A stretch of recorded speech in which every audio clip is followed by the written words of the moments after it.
The patrol car idled beneath flickering streetlights, its dash camera blinking red as midnight traffic thinned. A black woman stood beside her sedan, hands visible, posture calm, voice measured. She had been stopped for a minor equipment issue. Nothing dramatic. Nothing urgent. Yet the officer leaned in, smiling thinly, listening not for facts but for sound. He tilted his head, mimicked her cadence, stretched her vowels, and laughed. The laugh landed first.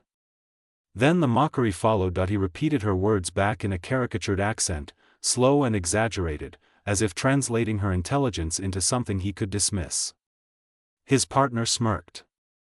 A passing driver slowed, phone raised. The woman paused, eyes steady, breath controlled. She did not raise her voice. She did not argue. She asked, politely, why he was speaking to her that way. The officer waved it off. He said he was just joking. He said people were too sensitive. He asked if she understood him now. He asked where she was really from.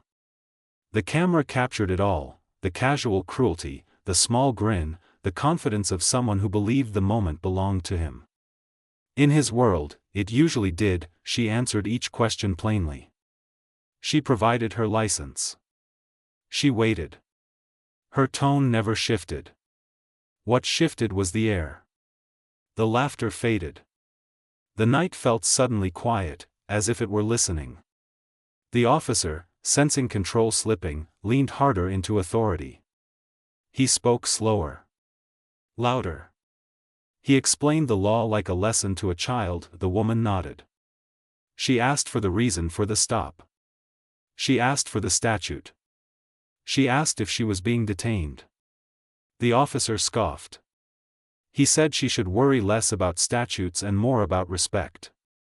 He told her to drop the attitude, though none existed. He told her accents could confuse people, and that confusion caused problems. A phone across the street caught the exchange from start to finish. A second phone joined it.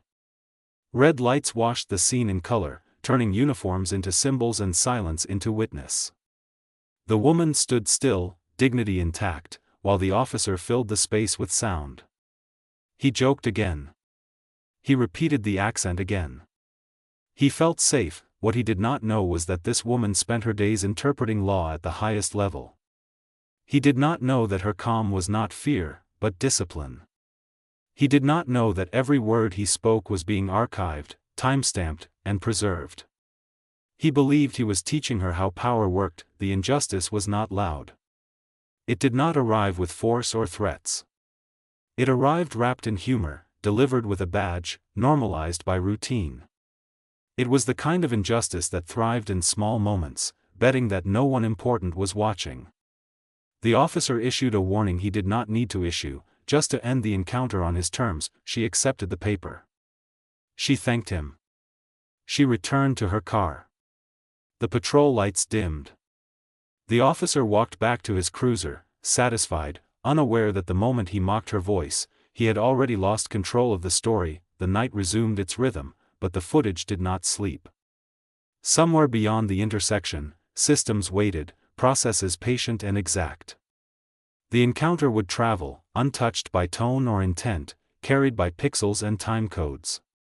Power, when careless, leaves fingerprints. And this one had pressed hard enough to be seen later, clearly, by people who understood exactly what they were looking at. The consequences were already moving, slow and inevitable, long before dawn arrived quietly nearby streets. By morning, the clip had found its first audience. It traveled the way truth often does now, not through official channels, but through private messages, group chats, and quiet shares. No commentary. No captions. Just the raw exchange, intact, unsettling in its ordinariness.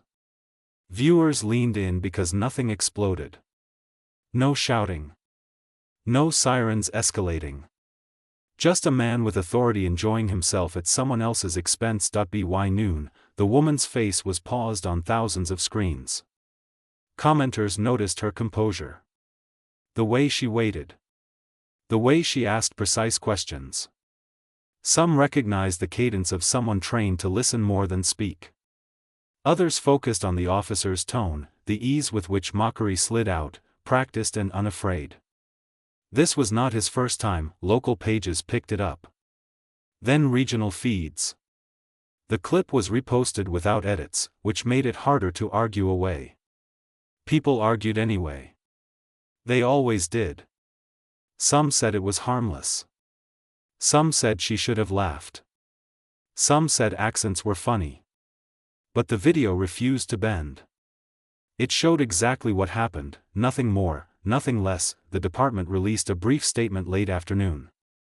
They said they were aware of the footage and reviewing the matter. Standard language. Carefully hollow. The officer reported for his evening shift as usual. He joked with colleagues. He checked his phone, noticed notifications stacking faster than normal, and muted them. Online outrage had a reputation for burning out quickly.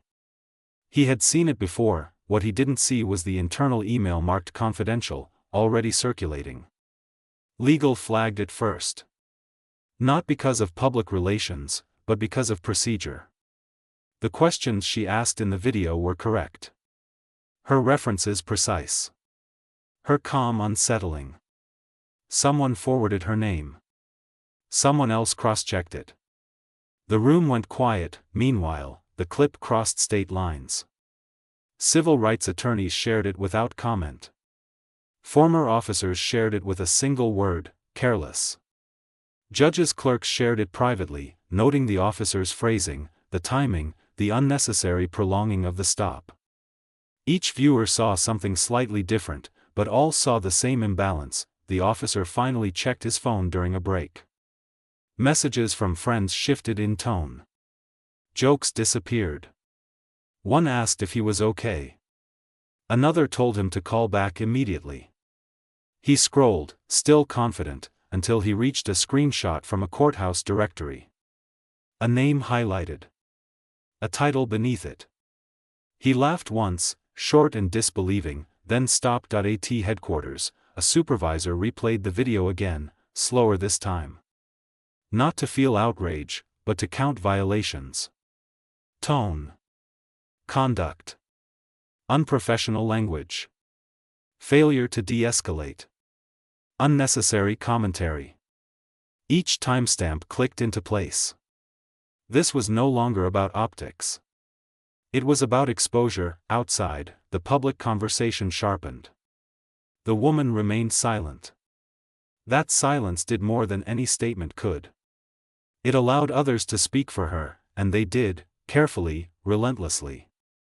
The clip was now embedded in articles, in panel discussions, in quiet conversations between people who controlled processes, not headlines. By nightfall, the officer was told to report the next morning, not to roll call, but to an office upstairs. He nodded, still pretending this was routine. The building felt different as he left, walls closer, corridors longer. Power had not vanished yet. But it had shifted direction, and everyone inside could feel the pull. Overnight, national outlets requested comment. Advocacy groups archived the footage, preserving original files, metadata intact. Training instructors paused classes to show the clip, asking recruits what they noticed first. The answer varied, but the lesson converged. Authority reveals itself in small choices. So does bias. The officer slept poorly. Dreams looped the moment, his own voice distorted now, mocking him back. He woke early, checked the news, and saw his name trending without context, stripped of humor, attached to consequences he could not mute. Friends advised lawyers. Family asked questions he avoided. Inside the department, risk managers assembled timelines. They compared policy manuals to the video, line by line. The stop failed necessity. The commentary failed professionalism. The mocking failed everything.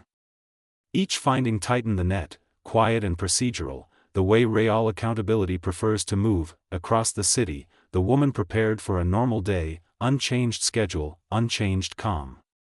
She did not issue a statement. She did not celebrate. She reviewed briefs, annotated margins, and let institutions do what they claimed to do when watched.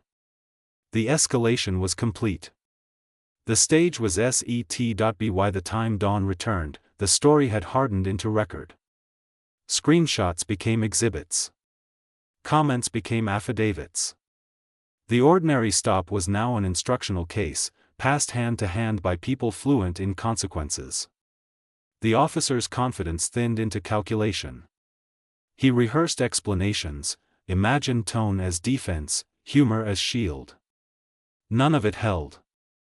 Process does not care about intention once conduct is clear. The city's inbox filled with requests. The department's council scheduled meetings back to back. Somewhere, a calendar invite appeared with a subject line that did not accuse, did not argue, and did not joke. It simply named the date, the time, and the review. The escalation did not shout. It aligned. It moved pieces into place with patience, transforming a roadside moment into a formal question the system would now be forced to answer, publicly, methodically, and without interruption. No one could rewind the footage, and no one could claim they had not seen it by then already. The review room was windowless and deliberate, designed to remove distraction. Screens lined one wall. Policy manuals sat stacked on the table, tabs exposed like teeth. The officer took his seat across from internal affairs, posture relaxed too late to look natural. He began speaking before questions were asked, explaining tone, context, humor. He said the night had been long. He said misunderstandings happen. He said the woman seemed combative, they played the video without sound first. His gestures filled the room. The lean toward her window. The exaggerated mouth. The laugh. Without audio, it looked worse. They replayed it with sound. His voice landed flat against policy language printed in black and white. Mockery. Unnecessary commentary. Failure to maintain professional demeanor. The words were not emotional. They were categorical. He leaned back and crossed his arms. He said people joked differently now. He said this was being blown out of proportion. He said no harm was intended. The investigator nodded, not agreeing, just moving on. Intent was irrelevant. Conduct was recorded, the misuse of authority revealed itself in sequence. The stop itself lacked necessity. The duration extended without cause. The questions wandered from enforcement into commentary. The warning issued was discretionary, yet delivered as leverage. Each step compounded the last. Power had been exercised not to ensure safety, but to assert dominance. The badge had been used as punctuation for mockery. They asked why he mimicked her speech. He said it was friendly. They asked why he repeated it after she objected. He said she misunderstood. They asked why he continued speaking when silence would have resolved the stop. He paused, searching for an answer that would not indict him further. None appeared. Across town, the same footage was dissected differently. Civil rights analysts slowed the clip to half speed, noting micro-expressions, the way the officer smirked after each imitation, waiting for approval. They compared it to prior complaints filed quietly over years, dismissed for lack of evidence. Patterns emerged. The accent. The humor. The casual dismissal when challenged. Inside the department, supervisors reviewed his file. Commendations sat beside warnings. Training notes flagged communication issues. Prior stops reflected similar language, undocumented until now. Authority misuse rarely announces itself as abuse. It hides in routine, repeats until normalized, and depends on silence to survive. The officer was placed on administrative duty pending outcome. He told colleagues this was temporary. He told family it was politics. He told himself it would pass. But the system had shifted into documentation mode. Emails archived. Calls logged. Decisions routed through counsel. There was no room left for improvisation. The woman's name surfaced quietly in legal circles, not as a victim, but as a reference point. Judges recognized her discipline. Prosecutors recognized her restraint. Defense attorneys recognized the risk. The officer had unknowingly performed his conduct in front of someone fluent in consequences, someone who understood how authority was supposed to sound when it was legitimate. At a press briefing, the department reiterated its review. No admissions. No denials. The language was careful, but the silence from leadership spoke louder. They had seen the video. They knew it violated their own standards. Public trust was not abstract anymore. It had a timestamp. The officer's attorney prepared statements emphasizing stress, misunderstanding, cultural differences. None addressed the core issue: the badge had been used to belittle. In internal interviews, colleagues described him as joking, old school, not malicious. Those phrases did not align with policy definitions. The gap between perception and regulation widened. Training officers replayed the clip for recruits, pausing at the moment she asked for the statute. They explained that professionalism was not optional. That humor was not a defense. That authority, once misused, became evidence. The room stayed quiet as the lesson settled. The misuse reached beyond the officer. Supervisors were questioned about oversight. Dispatch logs were reviewed. Body camera policies were revisited. Why had no one intervened sooner? Why had similar complaints faded? Accountability does not stop at the first badge. It follows the chain. The officer returned home each night to headlines that no longer mentioned jokes. They used words like derision, bias, abuse of authority. His name was paired with policy sections, with screenshots, with expert commentary. Control slipped further from his hands, replaced by process. In a sealed conference room, city attorneys debated exposure. Settlements were discussed, not as concessions, but as calculations. Trust had a cost. So did ignoring evidence. The video played again, this time projected large, unavoidable. No one laughed. Authority misuse, when exposed, loses its theater. It becomes administrative, procedural, exact. The officer's confidence drained as interviews stacked. Each answer narrowed options. Each denial contradicted footage. The badge that once insulated him now pinned him in place. The system, often slow to act, had found clarity. The misconduct was not ambiguous. It was recorded, repeated, and reinforced by choice. The woman's silence remained intact, dignified, strategic. She did not need to speak. The misuse spoke for itself. By the end of the week, recommendations were drafted. Disciplinary actions outlined. Supervisory review scheduled. The story had moved beyond a single stop into a broader reckoning with how power sounded when unchecked. The officer waited for outcomes, no longer joking, no longer certain. Authority had been measured against its own rules, and it had failed. The reversal did not arrive with an announcement.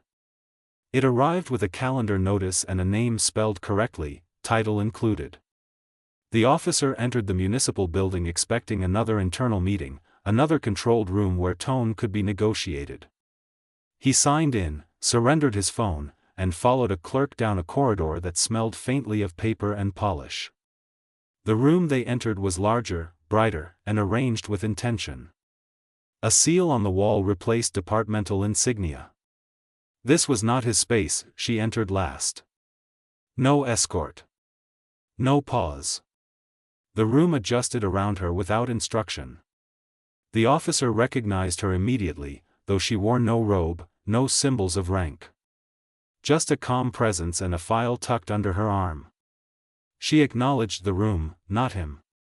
When she sat, the balance shifted, subtle but unmistakable. Introductions were made formally. Titles stated aloud. The officer heard hers clearly this time. Federal judge. Jurisdiction listed.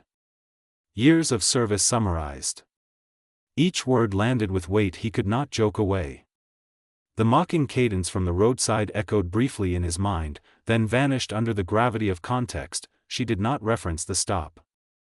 She did not mention the accent. She asked procedural questions about the department's policies, about training standards, about escalation protocols. Her voice was even, precise, impossible to caricature. The officer answered carefully, suddenly aware of every syllable. Authority had changed hands, and it did not raise its voice. When the video was introduced, it was framed as evidence, not outrage. Time codes displayed. Transcripts aligned. She asked him to confirm his words. He nodded. She asked if he recognized his tone. He hesitated. Silence stretched, not hostile, just patient. The kind that expects truth eventually, she explained, without emotion, how authority is perceived when it mocks. How legitimacy erodes not through force, but through disrespect. She cited precedent. Cases where tone mattered. Where courts found that demeanor itself could violate rights. Each reference was calm, devastating. The officer's attorney shifted, realizing defenses built on intent would not survive contact with doctrine. The officer attempted humor once, reflexively, then stopped mid-sentence. No one responded. Humor requires consent.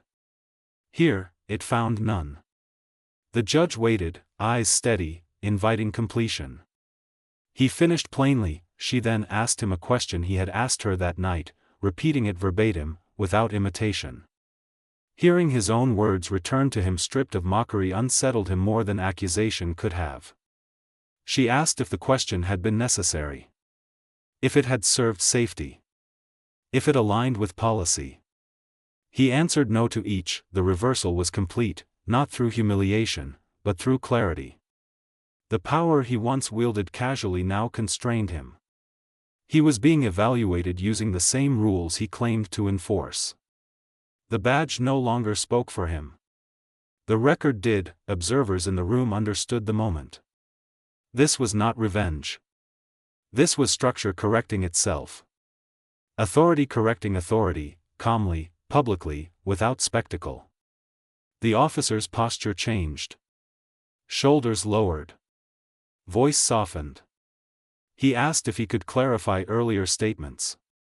Permission was granted. She listened. She always had. That was the difference. When the meeting concluded, findings were summarized. Violations confirmed. Recommendations forwarded. Oversight expanded. She stood, thanked the room, and left without comment. The officer remained seated, absorbing the shift.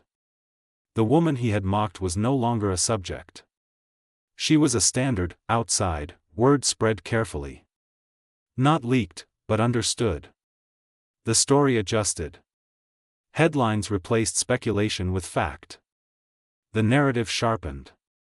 This was not about a viral clip anymore. It was about a judge enforcing the integrity of law itself. The officer exited the building later than expected, blinking in daylight. Phones buzzed again, this time with certainty. Colleagues avoided eye contact. Some nodded, respectful, subdued. He understood now what he had failed to understand then. Authority is borrowed, not owned. It can be revoked. Across the city, the woman resumed her work, unchanged. She had not sought the reversal. She had allowed process to reach its conclusion. That was always the most powerful move. The camera had captured a roadside moment, but the real turning point happened here, quietly, in a room where rules mattered more than volume. The reversal would ripple outward. Training modules updated. Policies reinterpreted. Officers briefed with new examples. Her name would be cited not as a victim, but as precedent. Calm intelligence had defeated arrogance without raising a hand. The officer would remember this room longer than the streetlight. He would remember how quickly humor collapsed under scrutiny. How authority sounded different when it belonged to someone who understood its limits. The balance had shifted, not dramatically, but permanently, aligning power back with purpose and leaving no room for mockery to hide again. The consequences did not arrive all at once. They unfolded in layers, deliberate and cumulative. the way institutional accountability prefers to move when it is no longer resisting itself. The first notice came internally. The officer was relieved of field duty indefinitely, not framed as punishment, but as necessity. His badge and weapon were logged, receipts issued, signatures collected. The ritual was procedural, almost gentle, which made it harder to argue against. Systems do not shout. They document. By midweek, the department released an updated statement. This one was longer. It acknowledged policy violations without naming intent. It referenced oversight, review, and corrective action. The language was careful, but the shift was unmistakable.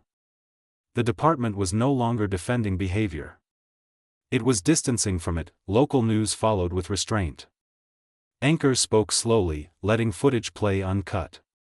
Legal analysts explained why tone mattered.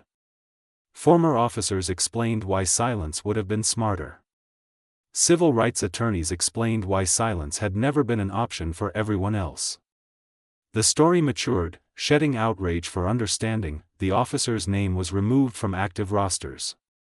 His schedule emptied. The patrol car he once drove was reassigned without ceremony. In briefings, supervisors used the clip as instruction, not cautionary tale. This, they said, is what not to do. The phrasing mattered. It was definitive. Formal charges followed internally. Conduct unbecoming. Violation of professional standards. Failure to de-escalate. Each charge was supported by timestamps, transcripts, policy citations. The officer responded through counsel, each reply narrowing space. Apologies were drafted, revised, and delayed, weighed for legal exposure rather than sincerity. Outside the department, consequences expanded. A civil review board reopened prior complaints linked to similar conduct. Files long dormant were re-examined. Witnesses were contacted again.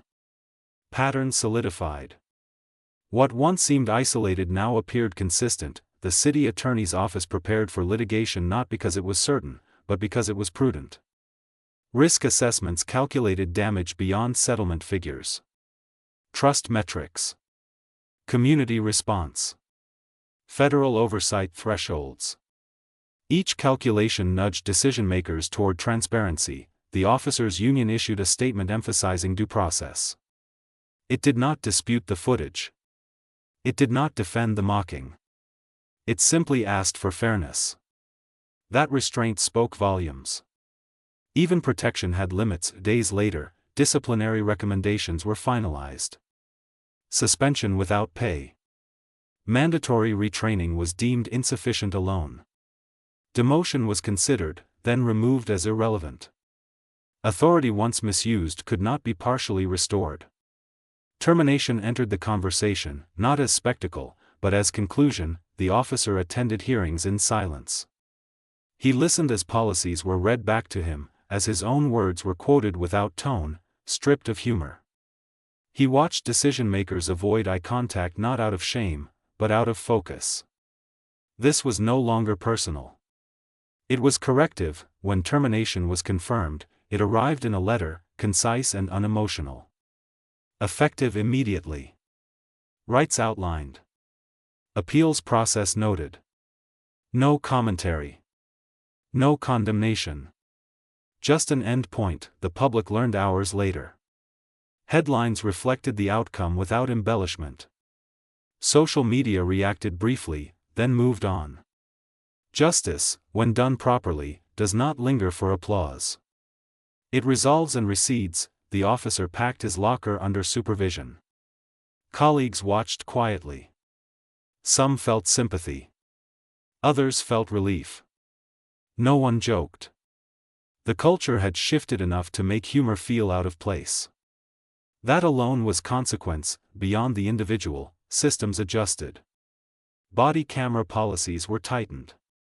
Supervisors were assigned random audits of footage. Accent mockery was explicitly named in updated conduct guidelines, no longer implied.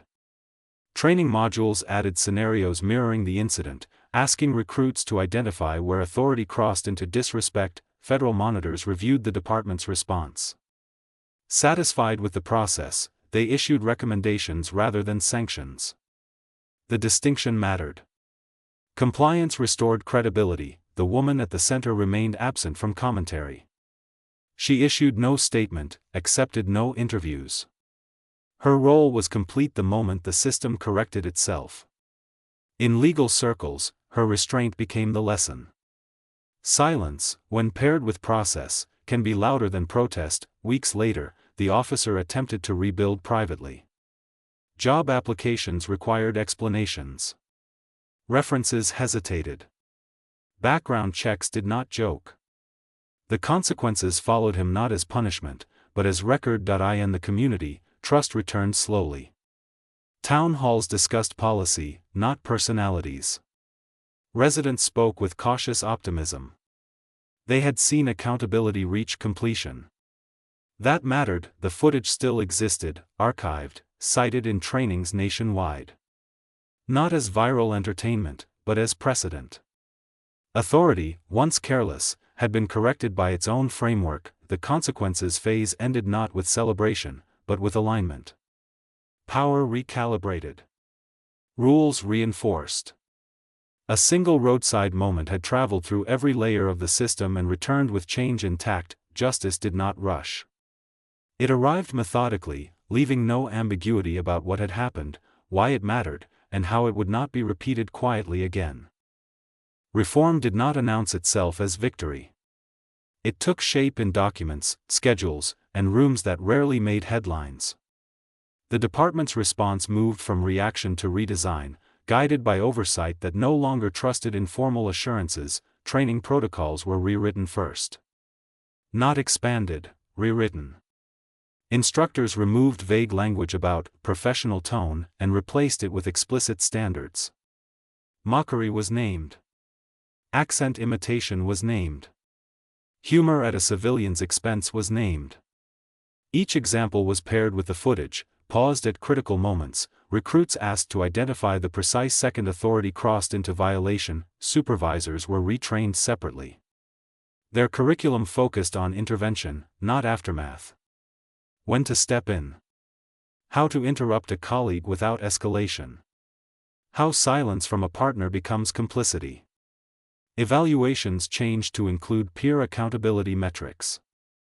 Leadership was no longer measured only by arrest numbers or response times, but by the absence of unchecked misconduct. Policy manuals updated quietly, but decisively. Sections once buried under general conduct were elevated. Discretion was reframed as responsibility, not privilege. Body camera activation rules tightened. Failure to intervene became a documented offense. The language left little room for interpretation. Oversight structures expanded beyond the department. Civilian review boards gained access to unredacted footage, timelines, and internal correspondence. Their recommendations were no longer advisory by default. Response deadlines were codified. Transparency was procedural, not optional. At the state level, Law Enforcement Standards Board circulated guidance citing the case without naming it publicly. Departments were encouraged to audit their own footage for similar patterns. Some did willingly. Others complied under pressure. The ripple spread unevenly, but it spread. Federal monitors issued a follow-up report months later. They noted compliance, but emphasized sustainability. Reform was not a moment. It was maintenance. Metrics were established. Quarterly reviews scheduled. The system was being taught to watch itself. Inside the department, culture shifted subtly. New officers learned early that cameras were not threats, but records. Veterans adjusted language, corrected each other mid-sentence, caught themselves before humor slipped. It was not fear that changed behavior. It was clarity. Community relations followed policy, not the other way around. Town halls discussed updated standards. Residents asked pointed questions. Officials answered with specifics. Trust did not surge. It stabilized. That was enough. National training organizations requested permission to use the footage. It entered curricula as a case study in authority reversal without confrontation. Calm intelligence correcting arrogance. Law schools referenced it when discussing demeanor and rights. The story outgrew its origin. The woman who had been mocked continued her work uninterrupted. She did not oversee reform. She did not claim credit. Her role was structural, not symbolic. The system had recognized itself in the mirror and adjusted. Months later, a new class of recruits watched the clip for the first time. They saw the roadside moment, the pause, the questions. They also saw the outcome. Not a punchline. Not a viral trend. A career ended. Policies rewritten. Oversight strengthened. That was reform's true power. It made consequences predictable. It removed ambiguity. It taught authority how to sound when it was legitimate. The system did not become perfect. It became alert. That was the difference. And for those who understood how slow injustice usually moved, that alertness felt like progress. Closure did not come as relief, it came as quiet alignment.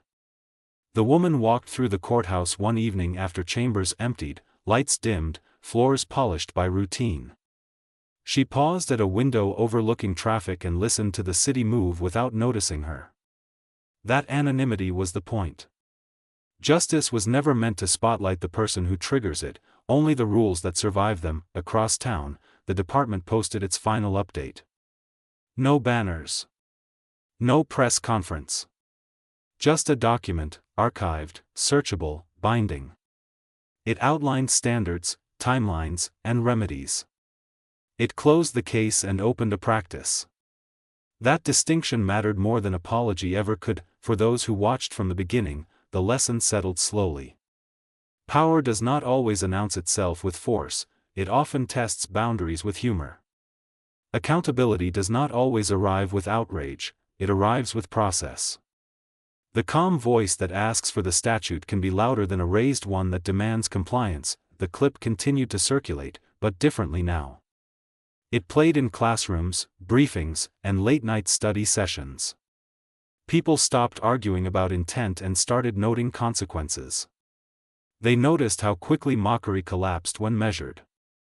They noticed how authority sounded when it remembered its limits. The woman returned to her docket, cases stacked, margins annotated, standards applied evenly. She did not speak about the night because the night had already spoken. What remained was continuity, law interpreted without spectacle, dignity preserved without exception. The call to action was never shouted. It was implied by completion. Watch carefully. Document precisely. Ask the question that clarifies power.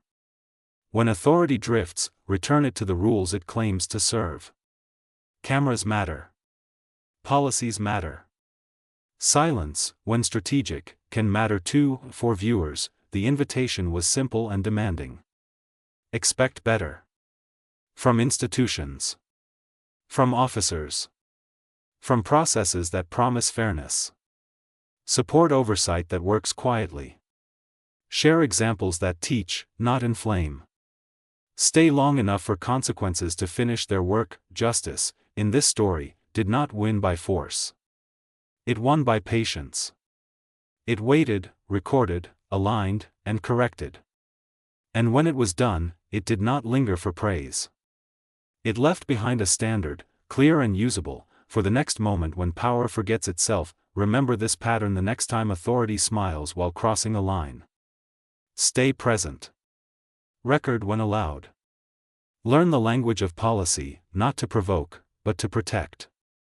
Demand timelines, not promises. Measure outcomes, not intentions. Justice grows when ordinary moments are taken seriously and followed through to completion. This story ends here, but the standard continues wherever power meets the public, waiting to be applied with the same calm, precision, and resolve. It asks nothing extraordinary, only consistency.